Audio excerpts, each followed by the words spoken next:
Okay, you mentioned earlier that, yes, even if, we have the state police in place, it is not what you just leave out, just to the states. You mentioned that there should be some conditions. There must be some. What are those conditions? So now, first of all, the problem with the Nigerian police as it is now is that, and this is the point I've just made about political control. Now, there's also failure of external accountability. There ought to be, to check the excesses of the police and to ensure that, police is not unduly controlled. There is put in place some external civilian oversight.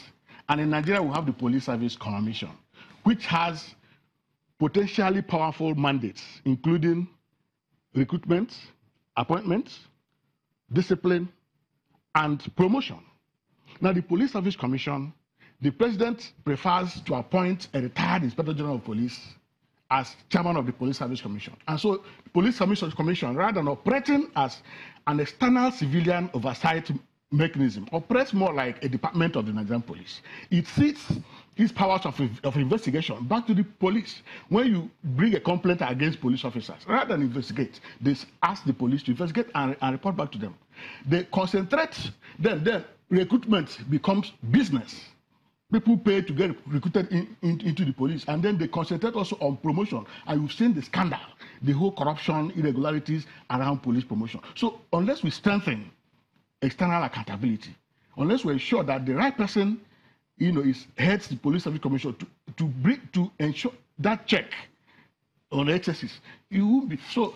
So in terms of also appointment, how do you appoint the IG? You don't just allow the president to be the sole appointer and sole remover. There must be, the appointment procedure must be transparent and competitive to enable that the right person, becomes the IG, and that you can't remove him unless with at least 3/4 majority of Senate endorsement. Okay. But today, the president can simply fire that. So the IG's loyalty is to the president. Okay. So if we address all this, the control system appointment, it will solve it. As we begin to wind up, Mr. Ejiofor, he's just brought up some things here that are concerns to a lot of people why the state police conversation should not even start. If as the police force as it is right now, the external oversight function or oversight body is populated by, in quote, or headed by an ex-policeman. They want to do investigation of crimes or anomalies in the police force. They feed it back to the police to do. What's the guarantee that this will change if we're going to breaking down the police force? Wouldn't that be the same situation in all the states? That will make it more worrisome. Mr. Ejiofor? No, it might not be. You see, like, I like that it might not be. Said there, security of tenure is very, very important. That the president can single-handedly appoint the IG and at will remove him without recourse to procedures, without recourse to, hierarchy. You lose competent officers in the process, and the force suffers for it. Because the president appoints, the loyalty of the IG or the service chief, not restricted to the police now, is to the president and not to the country.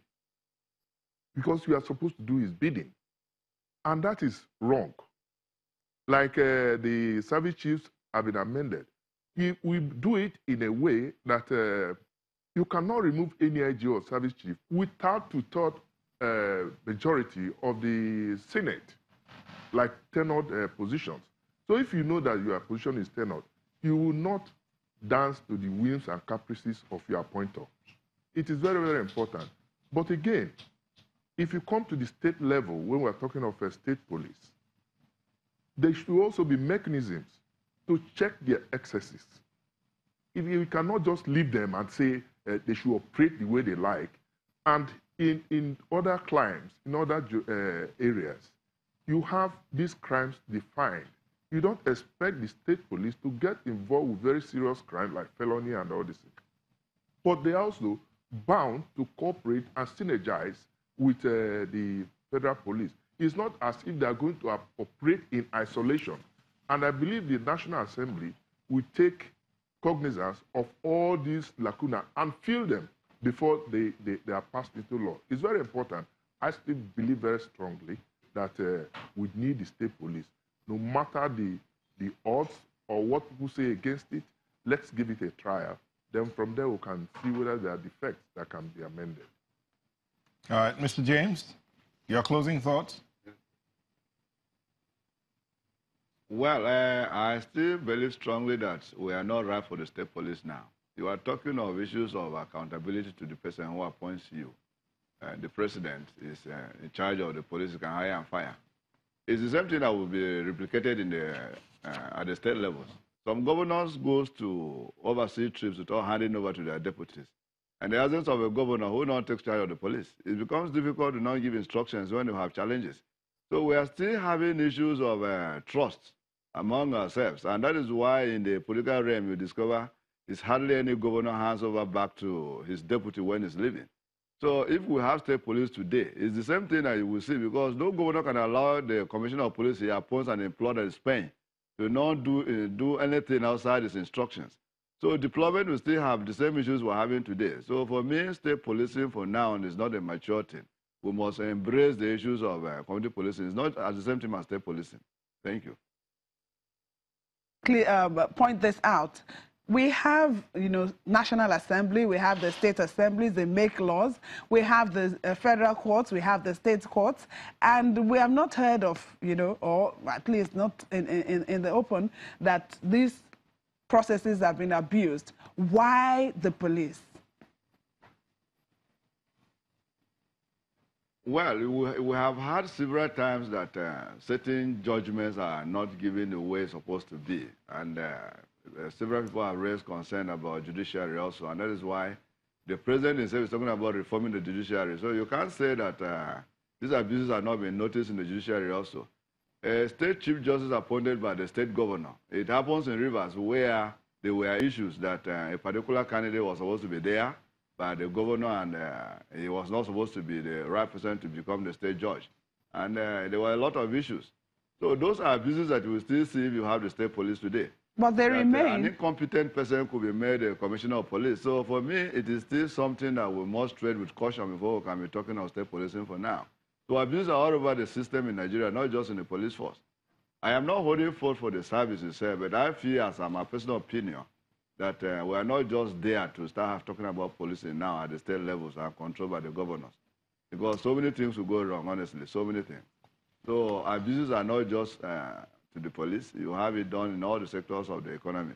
Okay. And that is why you still have a lot of people that can take money that is not supposed to be for them. Okay. Pocket it and go, and become big men overnight. So abuses are down the line. So state policing will go the same way that we are still seeing in other sectors of the country.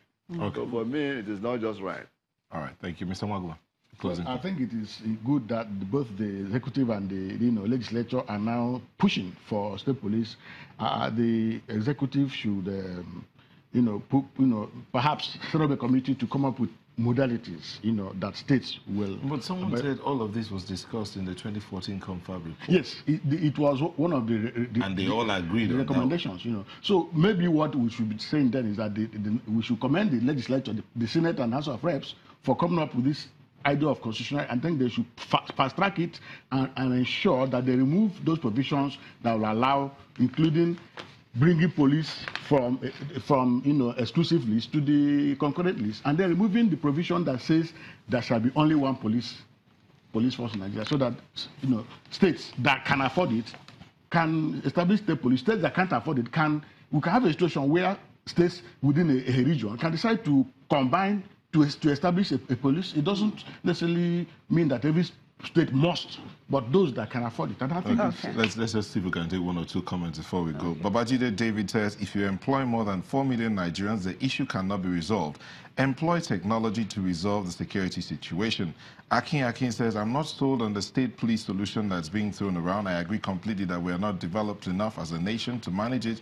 What we need is a comprehensive reform of the police to address current challenges. Then this email from Festus Ikedia, so establishment of state police is long overdue. To delay it a day longer is to elongate the current inefficiencies and horrendous collateral damages associated. Thank you. What are the... We need to go. We really need to go. Thank you so much for coming on to discuss this matter. Mr. Okechukwu Nwaguma, the National Coordinator, the Network of Police Reform in Nigeria, and in our Abuja studio, Mr. Mike Ejiofor, a security expert, and CSP Van Dane James, who is also a security expert. Thank you all for coming this morning. Thank you. So we'll go on a quick break. Sunrise will be back in a moment.